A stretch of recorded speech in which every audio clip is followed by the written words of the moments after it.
Hey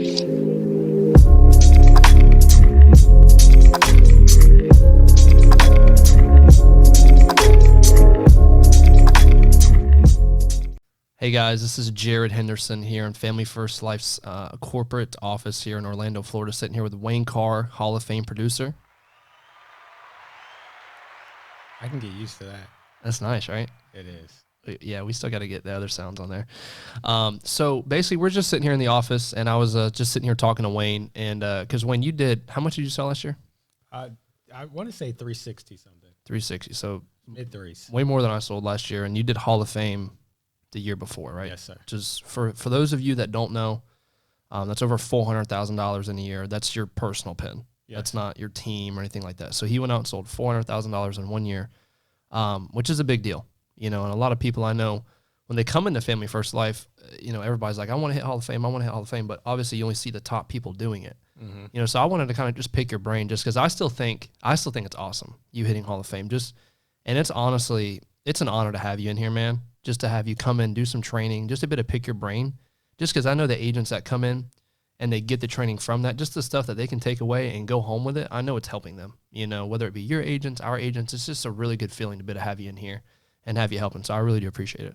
No, it's good to be here. And I appreciate you opening the doors and allowing me to use the office. Absolutely. Absolutely, man. Well, let's go back a second. How long have you actually been selling insurance? I think August of 2015 is when I got licensed, because I remember being at the July sales conference in Atlanta when they were doing it twice a year, and I hadn't gotten my license yet.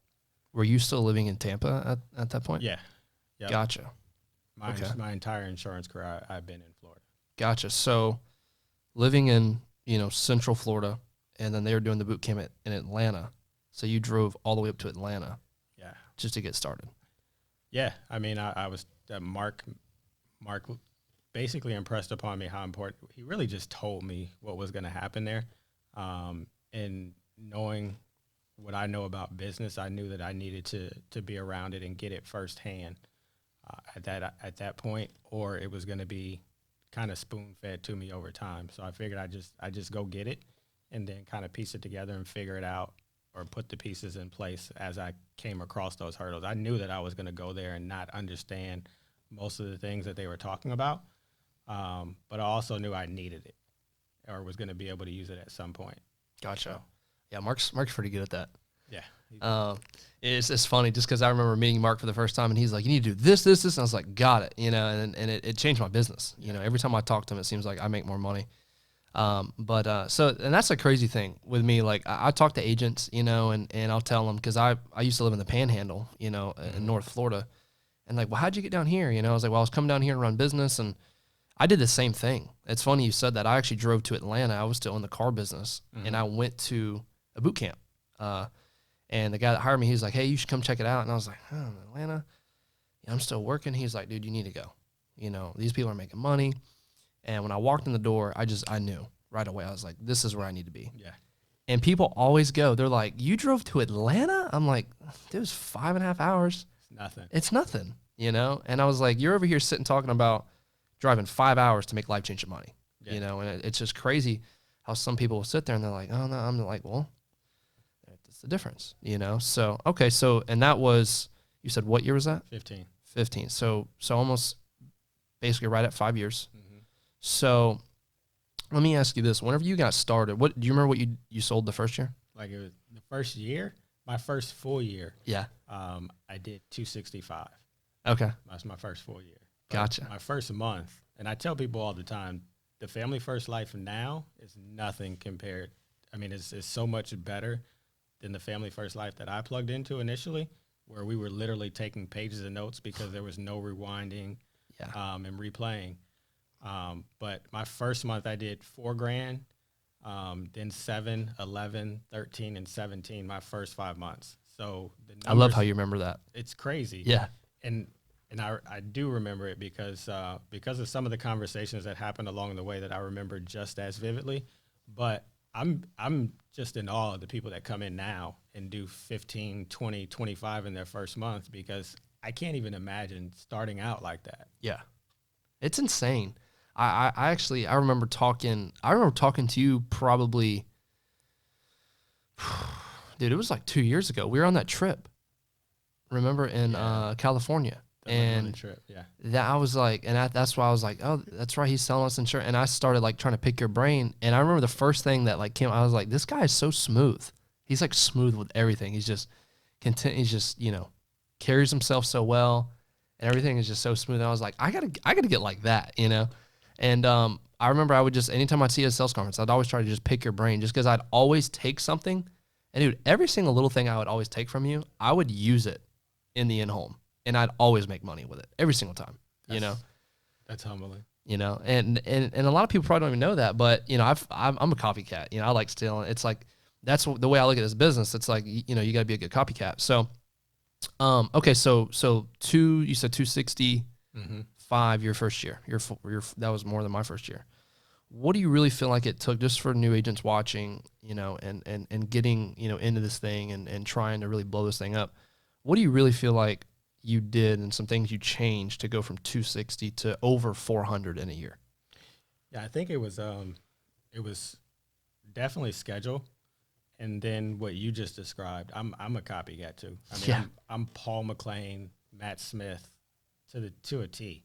If you hear my in-home, a lot of it is derived from those recordings and the things that they did, because at the time they were producing at a very high level, and they were doing a lot of the recordings. And of course, Mark's 8 steps was the foundation that my in-home was built on, and then just tweaking it from there.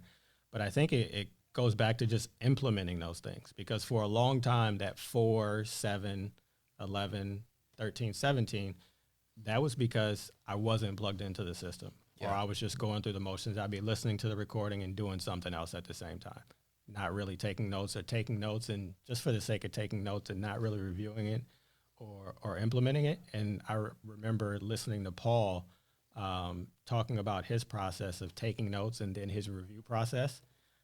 And I implemented that.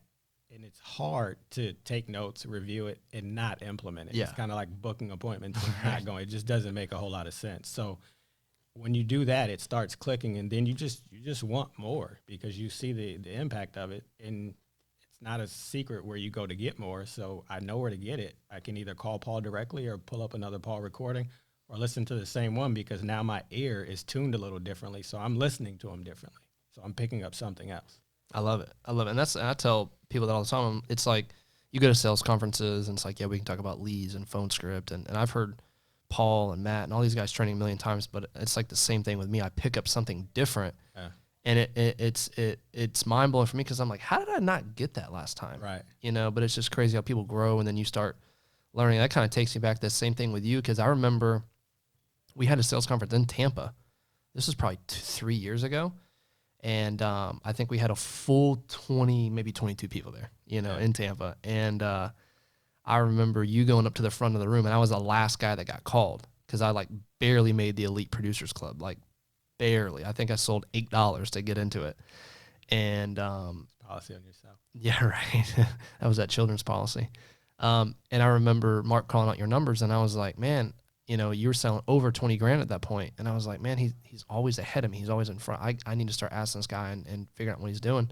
And then I remember probably, I don't know, maybe 5-6 months after that, I saw a leaderboard come out from Family First Life, and you did over like 40 grand for the month. And I was like, what is this guy doing? And I'd always try to pick your brain at the sales conference. So, and I remember vividly being on that trip. I was like, because you bring up schedule. I was like, what did you change? And I remember you telling me, you're like, dude, I ran a couple more appointments per day. Yeah. And I would throw in a Sunday here and there. Mm-hmm. And I did that. In my first year, I went from 128, which is a joke compared to your 260. I mean, I just wasn't working, obviously. I thought I was working, but I wasn't, right.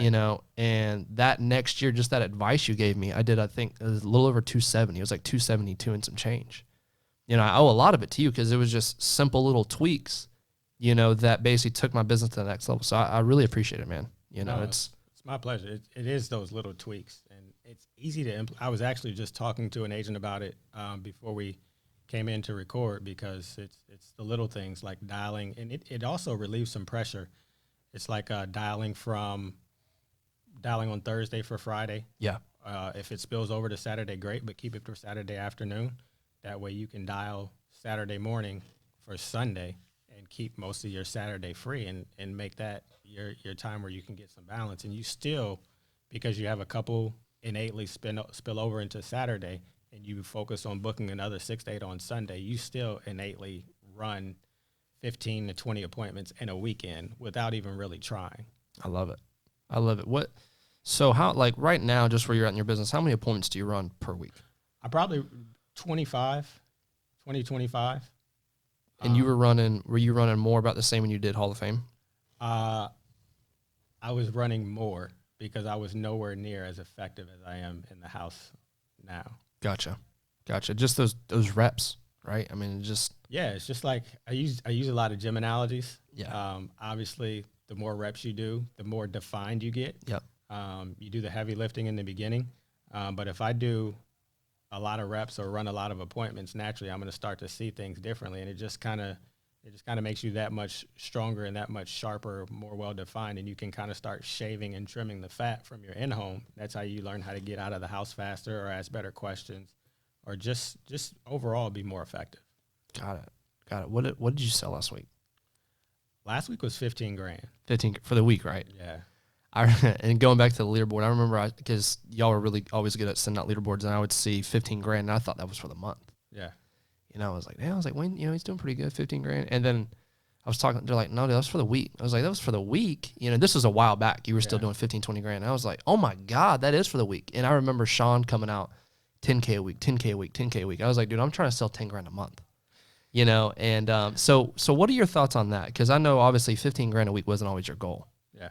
Right. What was your goal whenever you kind of think back to when you're getting started to, progressing that to now? Oh man, it's funny. We just talked about those conversations. I remember vividly having conversations with Mark where he was like, man, if I could just get you to submit $5 grand a week, your life would be dramatically different. Yeah. And now my goal is $5 grand a day. If I come home a day without $5 grand in my bag, then I'm licking my wounds trying to figure out what happened. Yeah. So 15 grand a week, my drop dead now, that transition, it really is it's a belief level, an increased belief level in yourself, and understanding that you have all the tools and the resources, and people are willingly giving you the information. All you have to do is copy it and implement it. And once you realize that and decide that that's what you want to do, then you just go do it. And granted, the 15 a week that we're talking about there's obviously other people that are doing 30 grand a week, 20, 30 grand a week consistently. But yeah. To get to that level of 15, it's really just reps. It's not really a whole lot of skill involved in it. It's just reps and intentionality. Because you don't close. Obviously you don't close everybody you sit with. No. And I think people have that intention of, oh, he's a Hall of Fame producer. He sells everybody he sits with. No. Because I've called you in the field and you're like, dude, I'm out here driving around. I'm like, burning gas. I'm like, dang, Wayne. And then I see you post, another, 30 minutes later, $275 a month. And it's like, it happens to everybody, but that's always helped keep me on track. Because I'm like, I know if he's got to adjust things, like whenever I get out of a home, I heard someone say this on a call, but whenever I get out of a home and I don't sell it, I used to literally go, would have Mark sold that one? Would Matt Smith would Wayne would have sold that one? Yeah. Okay. I got to change something, and I would always try to get that feedback, okay, what could I have done different? So, I know we're coming up on our time here, man. I did want to ask you one thing. If you could go back looking at your progression of where you've come in this business, right, for a new agent, what is something you would do differently, either on the selling side, hiring side, pertaining maybe selling? What is something you would have changed or you would have done different looking back at it now to help a new agent out getting started? I would have definitely started hiring from day one. Going back to the gym analogy, you have a workout buddy. There's just a different level of accountability, and now your two are getting stronger together. So I would have definitely, that's a no-brainer. I would have started hiring from day one. In warm market too. I would have pulled on people until everybody unfriended me or blocked me at that point. But on the sales side, I think I just would have been more intentional sooner and listen more and not really try to outsmart the system, because success leaves footprints. Yeah. There's enough successful people here and enough different footprints for you to choose from that there's really no thought involved in it. All you just have to do is get on the wheel and run, literally. Just buy leads, get on the phone, repeat what Dom says, or repeat what I say, or just repeat what somebody says, and then do the same thing when you get in the house. And that your close ratio will be somewhere between that 25% that'll buy from anybody and probably a solid 40%, because you sound like somebody that knows what they're doing. You don't even have to know what you're doing, just because you sound like somebody that knows what they're doing. And then from there, like, that information becomes yours, and you start to tweak and play around with it. Now you go from that 25 to 40 to that 50 to 70% close ratio. And then it just gets fun. And it's dangerous at the same time, because you realize you can turn it on and off. Yeah. For the wrong person, that's a death sentence. That's how people end up out of the business. But I love it. That's when it gets fun. That's awesome, man. Well, dude, I really, really appreciate you sharing. Like I said, it's an absolute honor to have you in the office. You know, every single time I know Wayne's coming in the office, like, I get excited. I'm like, all right, somebody's gonna learn something today, whether it be me, an agent, you know. So, thank you for sharing, dude. I really appreciate it. I'm excited what's gonna come, you know, for all of us, you know, and just having you in here, dude. So thank you very much. I really do appreciate it. No, it's my pleasure. I appreciate you having me. All right, guys, later. Thanks.